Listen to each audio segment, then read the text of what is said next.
Hey there everybody, it's Mark Crilly. I'm back with another how to draw video. You know, I've done a lot of videos about how to draw in the manga style, but have almost never done one that was really dedicated to drawing steampunk. So that's what we're going to be doing today. I'm going to jump right into it and draw in time-lapse some rough guidelines to get started on this figure. You can see I've already got the background in place. It's sort of 19th century Big Ben and the Houses of Parliament.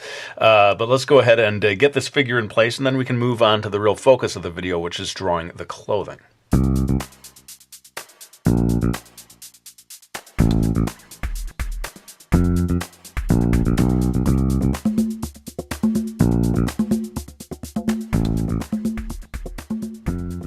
All right, so we've got the basic guidelines in place. Now I'm going to zoom in so as to draw the details of the head. All right, so one of the things that I see consistently in a lot of steampunk illustrations or even photographs of people who are doing steampunk style in real life, you know, for like cosplay or something like that, is goggles on the head or on sometimes attached to like a hat or some piece of headgear. I've decided in this case to do a character, female character, who's got sort of a large pair of almost, what do they call it, like pilot's goggles, you know, that's that she can push it up on top of her head or then pull it down, put over her eyes if she wants to. So I'm drawing trying my best to do a sort of perspective view of these goggles as they would be seen from below almost, because they're way up on top of her head. And that means creating these very narrow little ovals and then making sure that you sort of follow along with each set of lines that you put in there. I'm not getting too much into the details of things. I mean, you'll find that this video would become overwhelming if I tried to do line by line on everything, because, you know, one of the cool things about steampunk is that there are so many details, you know. But in any case, we're putting a strap in here that goes, I found, behind the ear, which makes sense as they pull it down. It'll rest on top of the ear. And then I'm going to, you know, this is not really steampunk, this part of the lesson. I'm just drawing in her hair. Now, I guess I could have gone for a 19th century hairstyle, but I don't know. For something for me, I just wanted to do long, straight hair. Sort of a contrast, I guess, created there rather than doing one of these fancy hairstyles from the 19th century, although you, of course, could try that if you prefer that look. But I'm giving her long, flowing hair. Like I said, this video is not so much about this particular pose or this particular face. It's really going to be mainly about the clothing. So let's go ahead and get into that. The clothing. I'm going to begin by drawing the collar. We'll just focus on the collar for a minute, and then I'll pull back so that we can draw her entire jacket. I'm giving her sort of a collar that rises up. It doesn't have a lapel on it. I saw this in at least one or two photos of people doing the cosplay.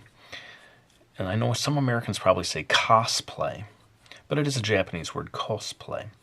In any case, we're not here to do pronunciation lessons, Mr. Crilly. Stick with the drawing, please. I saw one girl who was wearing, in a photo, I didn't see her in real life, of course, sort of a band around her neck. I don't know what you call these things. Neck band? Does that make sense? And it was kind of cool because it had like little clocks and stuff on it. I've noticed that that's sort of a recurring theme of the steampunk style. Is you'll see clocks, you'll see little gears, you know, all this stuff that sort of symbolizes 19th century technology, and it had little frills along the edge. I don't know how much of this detail is going to come through in the video, but I thought that was kind of a cool little accessory, I guess you would call that. So I'm including that, and then I'm also going to give her like a necklace that has a brooch or something coming down off of it.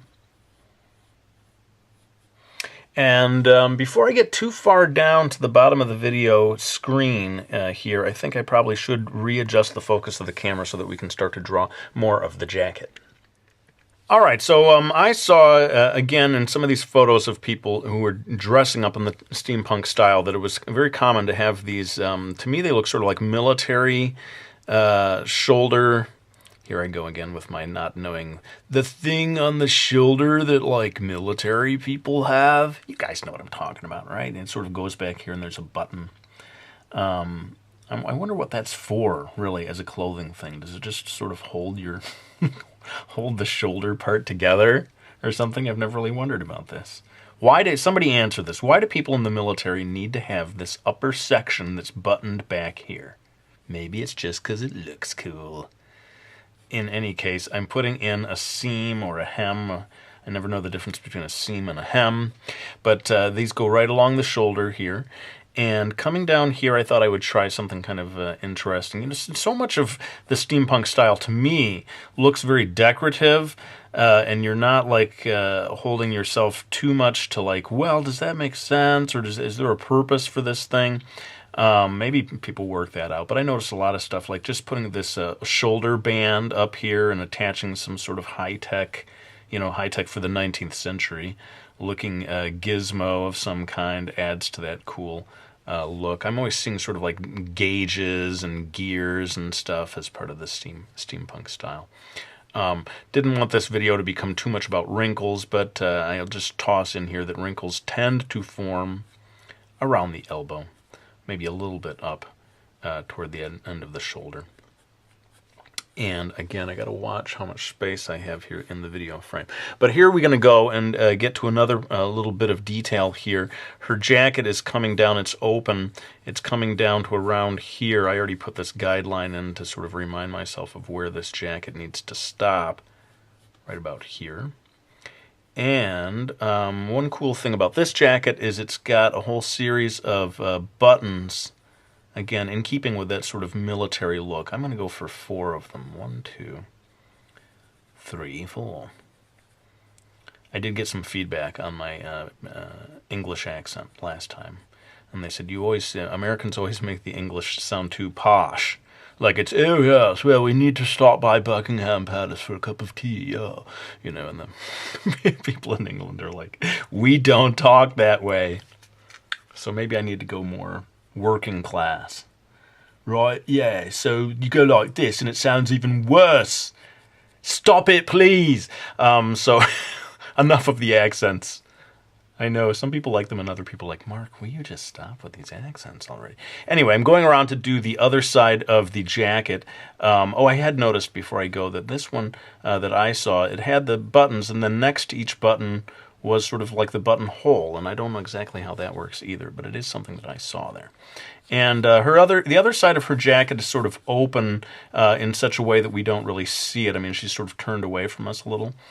And then we're going in here to do this sort of fancy 19th century clothing that she's wearing. I'm bringing it across here and doing just a little bit of a dip there. And I decided to add a little bit of a frill here. Lace, like a lacy frill, and you'll see later on that that gets echoed by the cuffs down at the end of her jacket. But I'm putting in 2 seams here, sort of very visible seams that come down, and you have both of them sort of coming in a little bit, and this helps suggest the her coming the waist, as it comes down together to form the area of her waist. And here I'm adding, again, this may be just sort of decorative. I'm not sure if it serves a purpose, but I saw, again, in the sort of cosplay that sometimes there would be these bands going across here that were sort of hooked together, almost like little belts that helped to further tighten the clothing, make it even harder for the girl to breathe. Please, somebody get me out of this thing. I think, again, it just sort of looks cool. It may, who knows, though, it may be based on real stuff, real clothing styles of the day. All of it seems to be a little inspired by real stuff from the 19th century, and then you just start tweaking it and adding little slightly high-tech looking things. I'm going to go ahead and add a really large belt here. I'm doing the buckle, and I do see that I am reaching the end of my video frame here, so I'm going to have to maybe make this the last thing I do in this section. Oh yeah, boy, look at that. It's going completely out of the frame. Let me readjust. Sorry about this, guys, and we'll finish off the belt.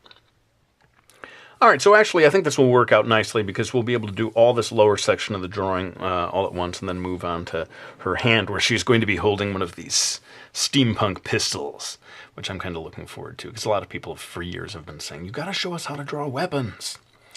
And again, steampunk weapons are sort of not like real, probably not the assault rifles that everybody wants me to be teaching them how to draw. Maybe someday, I don't know. I'm not a big weapons guy, all right? You know, give peace a chance, man.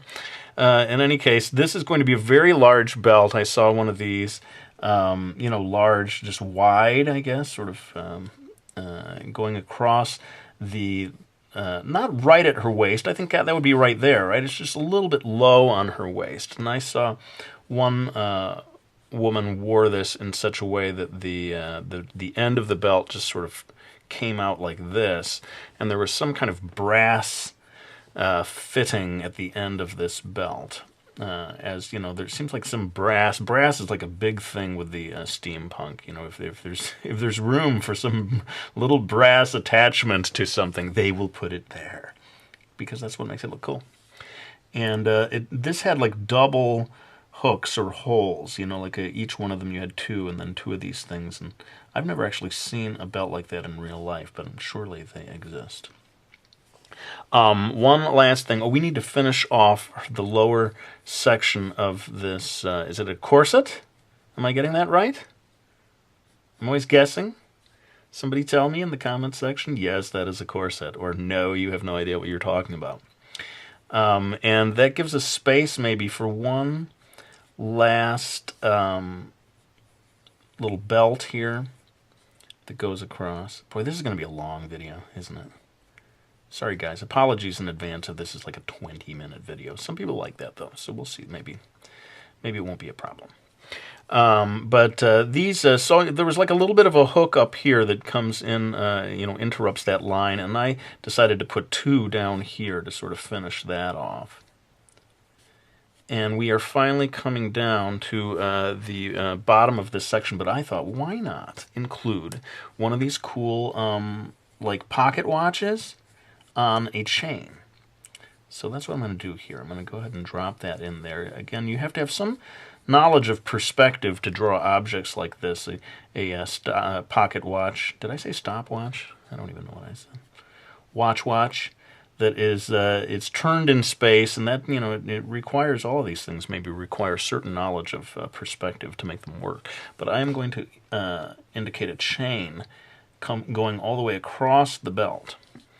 Just putting a line in first, and then not getting too obsessive about drawing every single link of the chain, but just like a bunch of little tiny circles that suggest that that is a chain.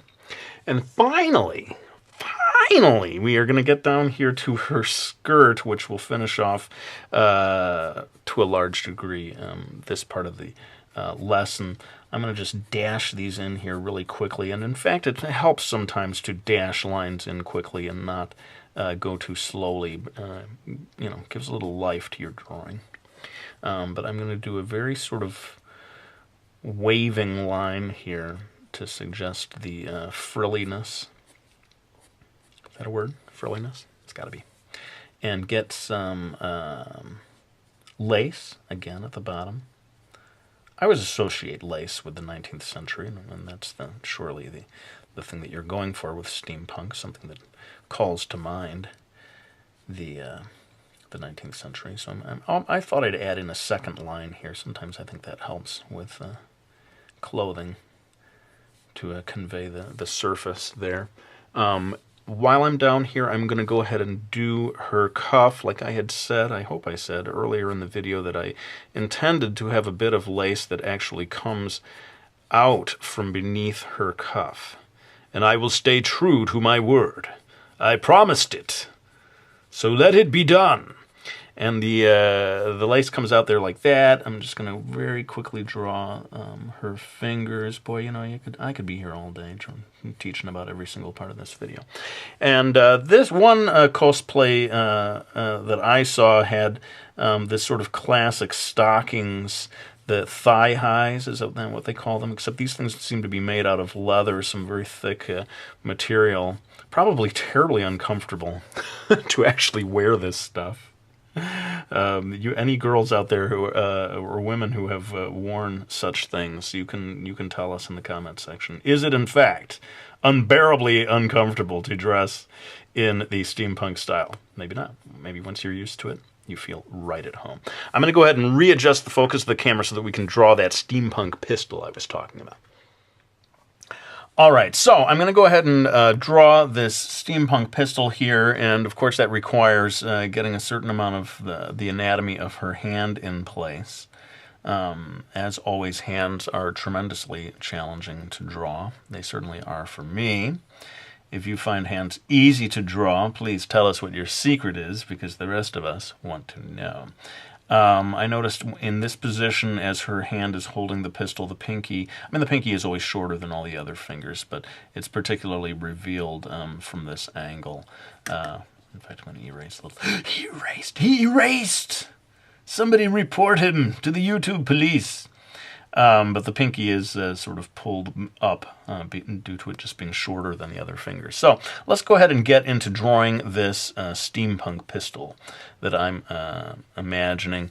It has a big kind of clunky handle. In fact, most of the steampunk pistols that I saw, people had, painstakingly constructed themselves, I'm pretty sure, were like deliberately clunky looking, very heavy, and that's kind of part of what makes it the steampunk style, I think, just this idea that they had been handcrafted out of brass and steel and all this stuff. And one that I saw, the trigger was actually an oval shape, and that's where I'm going to have her pointer finger resting. But let's get on to kind of the fun part. The back part of the gun, in my style here, is going to be composed of straight lines that sort of form the body of the gun. And I'm going to have those straight lines come forward like this. Now, one of the cool things that I saw in a lot of variations on the sort of steampunk pistol was the barrel. I hope it's called the barrel. Great, I've found a whole new thing that I don't know the words for. Weaponry. But there is this sort of really large, is it the cylinder? It's got to be. Surely. Somebody out there tell me what the words are for all these things. But like I said about that stopwatch, drawing something like this, it's all about perspective.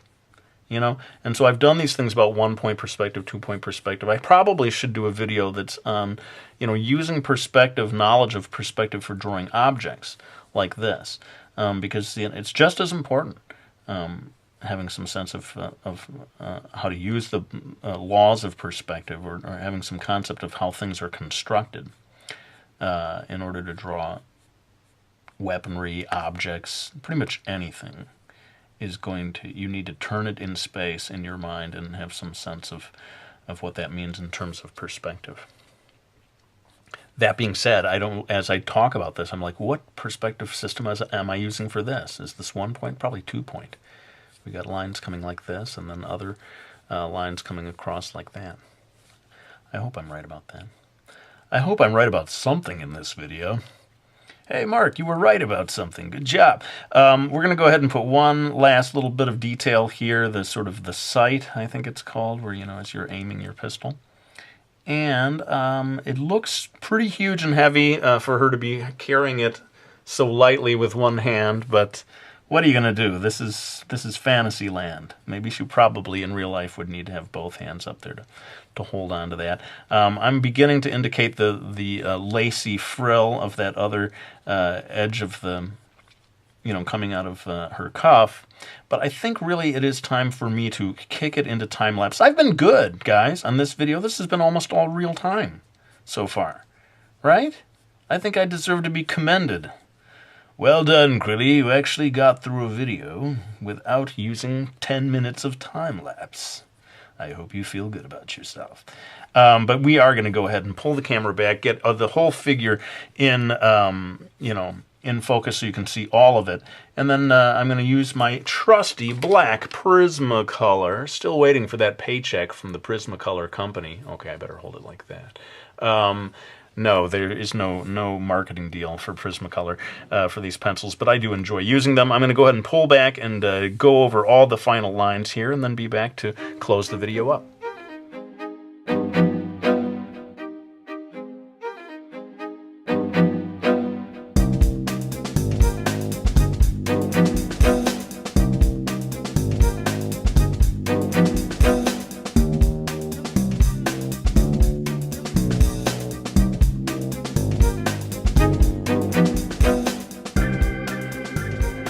Alright, well, as usual, I blasted through an awful lot of stuff there. You can see I decided to add watercolor in classic steampunk brown to finish off this illustration. And maybe sometime I can do a video that focuses on adding watercolor to an illustration like this. Let me know if you'd like to see that, because I'd be happy to do such a video. But for now, let me go ahead and wind things down the way I usually do by thanking anyone who has supported me by getting my graphic novels, Miki Falls, Brody's Ghost, and my new instructional How to Draw Book Mastering manga. I really do greatly appreciate your support. And just a quick update on my Facebook page. Oh my goodness, you people! You are so wonderful. We went from 513 likes to like 11,000 likes within just days. Just, you guys, you blow my mind. You really do. Thank you so much for all of that. But let's go ahead and lay down the pencil. I want to thank you all for watching this video. I hope you enjoyed it, and I'll be back with another one real soon.